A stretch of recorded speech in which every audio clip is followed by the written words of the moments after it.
Bismillahirrahmanirrahim. Assalamualaikum warahmatullahi wabarakatuh. Alhamdulillahi rabbil alamin. Allahumma salli wa sallim wa barik ala sayyidina Muhammadin wa ala alihi wa ashabihi ajma'in. Mudah-mudahan kita termasuk orang yang hakul yakin bahwa pertemuan ini disaksikan oleh Allah Subhanahu wa taala, didengar, diketahui dengan sempurna, dan semuanya ada balasannya. Hadirin, dalam babak yang Allah takdirkan sekarang ini, kita tidak boleh stres. Ketakutan bisa membuat kita stres. Stres bisa membuat daya tahan tubuh kita berkurang. Berkurangnya daya tahan tubuh bisa menjadi syariat kita sakit. Nah, selain kita memperbaiki kualitas makanan kita, memperbaiki olahraga kita, memperbaiki pola istirahat kita, satu lagi kita harus memperbaiki pola pikir kita supaya tidak stres. Jangan-jangan kebanyakan mikirin, saya tidak mau nyebut corona, si itu ya, kita jadi stres. Mau keluar stres. Bagaimana meningkatkan daya tahan tubuh lewat manajemen stres? Kenapa orang stres? Biasanya orang stres itu pertama karena dia tidak jauh dari dua hal, dari harap dan takut.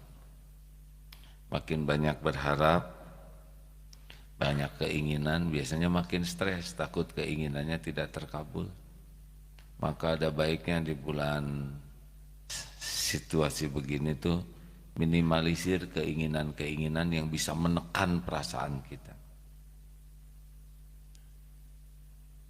Sudahlah, sekarang mah zamannya zaman menahan diri, tidak usah pengen beli ini, pengen beli itu, yang membuat kita pikirannya kesana terus dan berusaha keras mendapatkannya. Sekarang mah sederhanakan saja, ingin dilindungi Allah, ingin disayang Allah, ingin dijaga Allah. Yang kedua, supaya kita tidak stres adalah jangan banyak berharap dari makhluk. Makin banyak berharap, makin tertekan juga hati kita. Ingin diterima kasihi, ingin dihargai, ingin dipuji, ingin diberi, pokoknya makin ingin ke makhluk itu neken saja. Kita akan banyak kecewa. Kalau kecewa repot. Kita harus mulai mengurangi harap ke makhluk, ganti harap ke Allah. Kalau kita ingin diterima kasih, giliran tidak diterima kasih, sakit hati, turun daya tahan tubuh. Ya, ingat saja itu. Ingin dihormati, ingin dikagumi, ingin diberi, pokoknya kalau sudah bersandar ke makhluk maka judulnya DTA, derita tiada akhir. SLL, sengsara selama-lamanya. Maaf hadirin ngarang. Harus mulai dianalisa apa yang membuat hidup ini tegang, cemas, stres. Di antaranya banyak berharap dari makhluk, termasuk WA, ngarap-ngarap dijawab. Contreng biru sudah 2 di atas online, nunggu terus jawaban, neken tuh ke hati ya. Mau tambah lagi supaya enggak stres, saya emang nggak ngarap-ngarap jawaban hadirin. Kalau saya ngarap-ngarap saudara jawab, saya jadi stres ya. Selain jangan banyak keinginan duniawi, juga mulai berhenti berharap ya ke makhluk. Rasakan bedanya, plong hati. Kemudian juga marilah kita hidupnya lebih sahlin, lebih simpel, lebih sederhana. tidak riweh gitu ya. Kalau prank piring pecah ya sudah waktunya pecah. Qadarullahu wa ma syaa fa'al. Tidak usah jadi gimana yang membuat hati kita jadi pecah. Kita harus mulai misalkan ada kejadian apa gitu, jangan kita kemakan oleh kejadian sehingga kita jadi stres. Apalagi berkaitan dengan urusan dunia ini, sudahlah ya. Jangan sampai makan hati ya seperti itu. Tuh saya stres mikirin cicilan motor. Ya sudah tuh, kalau nggak ingin nyicil menjual motornya. Tapi kalau dijual harganya murah, ya udah tuh nyicil. Ya gimana tuh saudara ya? Kalau nggak mau nyicil ya jual. Nanti saya nggak ada motor, bagaimana? Naik sepeda, sehat ya. Enak kan begitu? Dibuat lebih simpel kalau dunia mah. Jangan dibuat riweh. Bahkan musim mutasi di kantor ya sudah. Terima aja. Riweh juga bukan saudara yang menentukan. Mau melamar ditolak ya sudah. Udah dipikirin juga udah ditolak ya. Kalau dipikirin jadi diterima masih mending, ini dipikirin jadi sakit hati. Terimalah bukan jodohnya. Ada lagi supaya kita lebih simpel hidup ini, yaitu belajar bijaksana. Senang memahami orang lain. Itu hati itu lebih nyaman dengan memahami. Karena tiap orang kan punya pengalaman berbeda, punya trauma yang berbeda.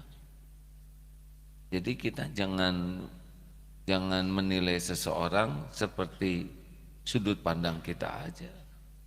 Seperti ada orang yang takut sekali kena air, jangan ditertawakan. Mungkin pernah tenggelam. Kamu pengecut banget sih. Jadi lelaki takut kena air, kita tidak tahu. Mungkin pernah tenggelam sehingga lihat air itu begitu traumatis. Orang naik pesawat ketakutan, ditertawakan. Hei kamu, naik pesawat aja takut. Kita tidak tahu, mungkin pernah turbulen di atas, terbanting-banting. Belajar memahami orang lain. Betul? Makanya katanya orang bijak tuh 3 kata kuncinya. Memahami alasan, memahami cara yang baik, dan memahami tujuan yang benar. Orang akan bijaksana. Dan orang bijaksana itu tidak stres. Yang stres itu adalah yang sembrono, saka pikir, saka hayang, saka ingat, ya enggak? Semaunya aja. Nah itu bekal stres tuh. Sudah saatnya nih dalam situasi seperti ini kita untuk berlatih bijaksana. Tiap orang tuh latar belakang beda-beda, pengalaman beda-beda, situasi keluarga beda-beda, kondisi ekonomi beda-beda, benar? Pengalaman beda-beda, kemudian juga bakat beda-beda, karakter beda-beda, tingkat keimanan beda-beda, kapasitas ilmu beda-beda, intelektual beda-beda. Kita tidak bisa menyamaratakan semua sesuai dengan keinginan kita. Stres nanti kita. Tapi kalau kita bisa paham, nggak stres. Oh kenapa ini? Oh begitu. Oh iya. Oh saya mengerti.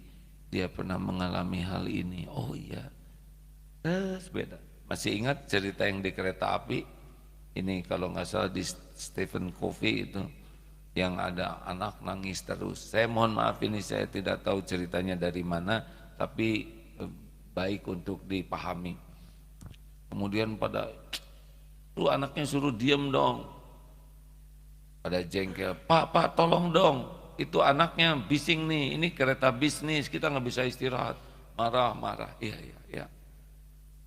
Mudah-mudahan sebentar lagi diam. Kenapa sih nangis terus? Ya ternyata si bapak ini bawa anaknya mau menemui ibunya anak ini baru meninggal. Jadi mungkin kaitan anak dengan ibunya meninggal. Ya saya mohon maaf, mungkin anak ini sudah merasa bahwa ibunya sudah tiada sehingga dia ketika paham keadaan itu berbalik semuanya, enggak menjadi ada yang membawakan boneka, ada yang membawakan makanan. Kenapa? Dari stres menjadi baik karena berhasil memahami.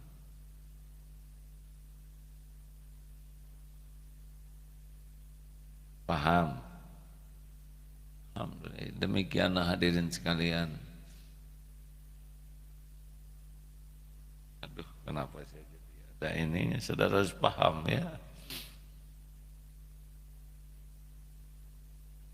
Kalau ada yang pagi-pagi misalkan apa itu matanya cindul, ya mungkin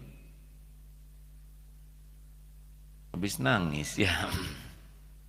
Nah saudaraku sekalian, belajarlah mendengar lebih banyak dengan niat memahami. Belajar untuk menjangkau sesuatu yang tidak hanya dalam pikiran saja. Percayalah tidak akan terlalu stres. Mau ditambah lagi supaya tidak terlalu stres? Tenggelamkan diri dalam rasa syukur tiada bertepi. Aduh, air mata ini bisa gimana caranya supaya bisa menikmati syukur? Ya kata Imam Ibnu Athaillah, kalau engkau ingin yakin dengan pemberian kasih sayang Allah, buka hatimu untuk melihat apa yang sudah Allah berikan sepanjang hidup ini. Kita kan suka curiga ke Allah tuh ya, ada yang mau pensiun stres, umurnya 58 tahun. Aduh gawat nih, sebentar lagi saya pensiun beberapa bulan lagi. Kenapa gawat Pak? Cicilan belum lunas, kreditan belum beres, anak belum pada nikah, belum kerja juga. Gitu. Bapak udah berapa lama hidup? 58 tahun. Makan terus Pak? Makan. Minum. Rezeki ada. Berteduh. Aneh. 58 tahun